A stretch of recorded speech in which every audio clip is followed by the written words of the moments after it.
So hello and welcome to this quick conversation about what's going down in Tunisia. I'm Louisa Keeler, the editor of the Tunisia Update here at the Project on Middle East Democracy.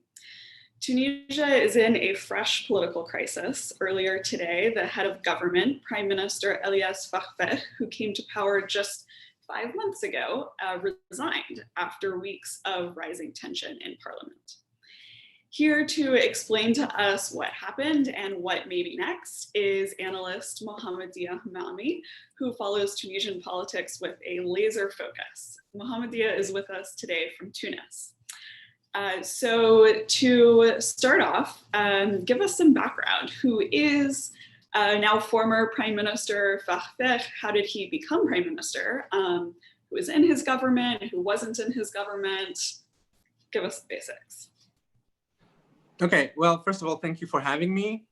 So Elias Fakhfeh was not a politician and a Ben Ali. He was in the business sector. He was a general manager of a well-known family-owned business. And then as soon as the revolution happened, he joined the Takatul, a social democratic party that was founded by the former head of the Constituent Assembly, Mustafa bin Ja'far, and he was appointed initially as Minister of Tourism because of the involvement of the company or the group where he was working in the tourism sector. But then, with the resignation of the Minister of Finance of the very first elected government after the revolution, Elias Fakhfeh became Minister of Finance, and that's how he became a prominent figure in Tunisian politics. With the resignation of Al-Araid's government, the Troika government, in 2014, in early 2014, Elias Fakhfeh went back to the private sector until very recently, when he was chosen by current President Qais Said as head of government out of 3 candidates who were presented to him by recently elected political parties in the parliament.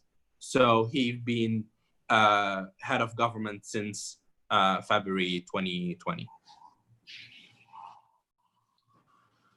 So you had other questions? Should I move the other question about who was in his government? Yeah, so who ended up in his government and who wasn't in his government? Yes, so his government was formed just after the 2019 elections. The party that had the highest number of seats, the Islamist party of Ennahda, was not able to get the prime minister that they chose to get him elected. So he was chosen by other political parties in the parliament, and he ended up working with them. So in the government, you find ministers of Ennahda, of Tayyar Democrati, the Democratic Current, which is also a centrist social democratic party. You have some members of the parliament who are from Nasserist Pan-Arabist party called Harakat al-Sha'b, and several independent MPs. You have members from the party of the former Prime Minister Youssef al-Shahid, and the ones that were not included were mainly people who were from the party of Qalb Tunis, founded by well-known business owner who was involved in some corruption scandals called Nabil Qaroui. And so they didn't include him deliberately because of the ongoing investigations on corruption and tax evasion. And a more conservative Islamist party was on the right of Ennahda, called Al-Karama.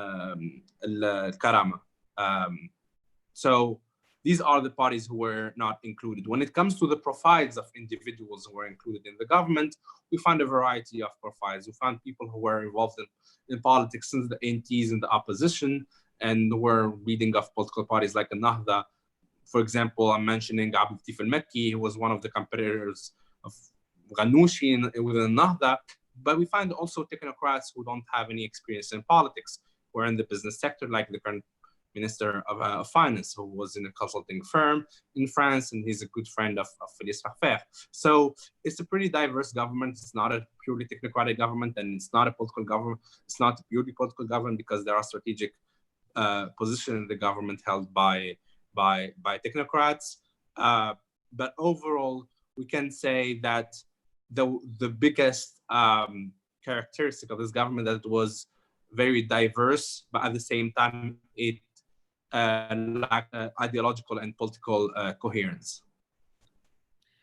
Okay, so thank you. With all of that in mind, what happened leading up to today's resignation?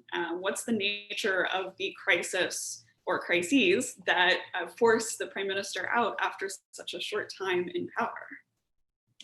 So we can see this crisis from different angles. The most visible one is the story of conflict of interest that emerged 4 weeks ago during an interview on the occasion of the 100 days since his appointment. The Prime Minister was asked about his situation of conflict of interest. A journalist asked him about companies that he owned that are involved in business dealing with the state.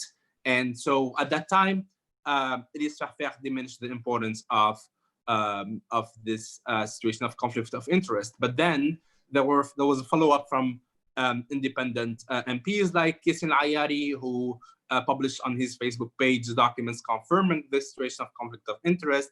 And starting from that point, there were investigations that were launched by the three branches of the government, by the Financial and Judicial Poll, which is a court specialized in sophisticated forms of financial crimes. There was a parliamentary committee that was formed, and the executive itself has some investigation organs that started formal investigation on these business dealings. So officially, he resigned because of this, because of the situation of conflict of interest, and because of the pressure that the parties who disagree with him, like Nahda, Qalb Tunis, and the Karama, used on him. And so today, the president, Qais Said, officially asked him to resign almost at the same time as these parties that I just mentioned submitted a petition, a censor motion against him. They collected 105 signatures. They need 109 signatures to remove him. So, however, I think that this crisis has to do with other factors, because we previously had ministers who were involved in corruption or in conflict of interest, but these kind of questions were not raised. There are other reasons that drives Nahda, for example, specifically to be somehow aggressive toward Elias Farfer. Like, for example, the way he was dismissive with some of their ministers in the government. He was not giving them a chance to participate in decision making. There were at the same time problems of cohesion between and coordination between the parliament and the executive. So you would have sometimes parties who are represented in the government who don't vote in favor of laws that were passed by the government. So Nahda would have to work with parties who were supposed to be in the opposition, like Qalb Tunis, to get their votes to pass some laws. It happened twice. And more importantly, the fact that the parliament, for the first time since 2011, has been discussing very controversial motions, political motions, like, for example, the classification of the Muslim Brotherhood as a terrorist organization. And you had parties like Harakat al-Sha'b and some members of the Tayyar who were not against the discussion of this motion in the plenary session. And that's something that the Nahda didn't like at all. We had at the same time discussions about the removal of Ghannouchi from his position as the head of the parliament that was backed by parties who were supposed to be in coalition with the Nahda. So these purely ideological problems made the crisis even deeper. And so, since it's not about some technical issue that they can discuss rationally, it became much more difficult to control it, and so it has been presented mainly as a problem of legal problem of conflict of interest, but there is much more depth to it than what it seems. Okay, that's very interesting. And you sort of touched on this now, but two of the big players in the saga have been the Ennahda Party and President Kais Saied. So how do they fit into this picture? What's their role? And are there other key players who you think we should be paying attention to that are important to what's going on right now? Yes, so like I said, Ennahda is the largest party in the parliament with more than 50 seats out of 257 seats. Doesn't have the majority, but it's still the most important party. Normally, as a party included in the government, they expect them to be more involved in decision making, which was not the case. Also, these issues that I mentioned about the classification of the Muslim Brotherhood as an international organization, as a terrorist organization, something that was not accepted by Ennahda. So it created a problem of trust between not necessarily Ilyas Farfakh himself and Ennahda, but parties represented in Ilyas Farfakh's government. And Farfakh refused to dismiss the ministers from this party, from Harakat Sha'ab, for example, and replace them by ministers from Qalb Tunis. And by doing that, he went into kind of public confrontation with Rashid Ghannouchi, the head of the party, and with the party itself. So there is this main problem for Ennahda being a big party that did not accept the authority or the political decisions of the prime minister. And at the same time, you have tensions between the president and Rashid Ghannouchi because of different geopolitical issues. And Rashid Ghannouchi trying to get involved in international affairs, which is according to the Constitution of 2014, the prerogative of the exclusive prerogative of the president. So that's why we saw somehow Said disagreeing with the way Ennahda wanted to dismiss Farfakh, but at the end he ended up putting pressure on him and asking him to resign. And by doing that, by avoiding a parliamentary censure motion, Kais Saied was able to preserve himself in the position of power. So he's the one who will be able to choose the next prime minister. However, you asked me also about other key players. I think UGTT, as usual, is a very important key player in this situation. So we saw Kais Saied consulting with the head of UGT several times, and in videos that were published by the presidency, we saw the head of UGT sitting next to Kais Saied when he announces certain decisions. And so despite the fact that they seem on the same line as opposed to Ennahda, there are tensions between UGTT and Farfakh. So like I mentioned, the Farfakh is officially part of the Social Democratic Party, but his economic policies don't match with the orientations of UGTT. So they were not even able to negotiate, for example, salary increases or protection of rights of workers in the public health sector. And so there are several questions that they can negotiate. And Farfakh, his personality is strong, so he was not willing to make concessions with UGTT, to the extent that UGTT ended up calling for new elections. UGTT saw that there was a deadlock, they cannot work with this government at all, so they ended up calling for some radical solutions like just new elections and a total change of both the parliament and the government. Okay, thank you. We'll have to keep an eye out for what all of these people do next. So speaking of what happens next, now that the head of government has resigned, walk us through what the Constitution says happens next and what you expect to happen politically. Are there possible successors waiting in the wings? So let me start with the last question. Right now, it's still early to talk about successors, although there are some rumors, but usually rumors that come such early are not usually reliable. So there is no reason why would we mention them.